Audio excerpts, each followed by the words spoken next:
আজকের recipe rice কুকারে রুই মাছ ভাপা। প্রথমে আমরা নিয়ে নেব 4 পিস রুই মাছ।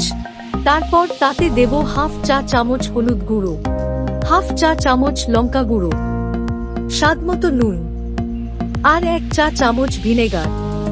এবার এই মশলাগুলো মাছের গায়ে ভালো করে মাখিয়ে 10 মিনিট রেখে দিতে হবে। এবার নেব 1.5 চামচ সাদা সর্ষে, 1 চামচ কালো সর্ষে, 1 চামচ পোস্ত, 1 চামচ সর্ষের তেল আর স্বাদমতো নুন।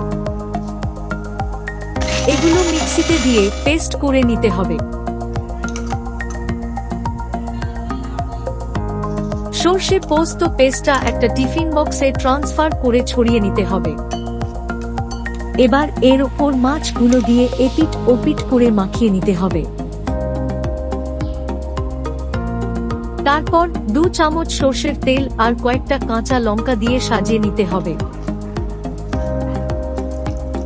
এবার রাইস কুকারে হাফ লিটার জল দিয়ে 5 মিনিট গরম করে নিতে হবে। জল গরম হয়ে গেলে এবার একটা স্ট্যান্ড বসিয়ে দিতে হবে। তারপর টিফিন বক্সটা বন্ধ করে ওতে বসিয়ে 30 থেকে 35 মিনিট ভাপাতে হবে।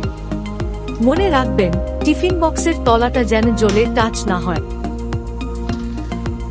তৈরি হয়ে গেল রাইস কুকারে রুই মাছ ভাপা। ভিডিওটি ভালো লাগলে লাইক, শেয়ার করে দেবেন আর আমাদের চ্যানেলটা সাবস্ক্রাইব করে নেবেন এরকম আরো রেসিপির জন্য।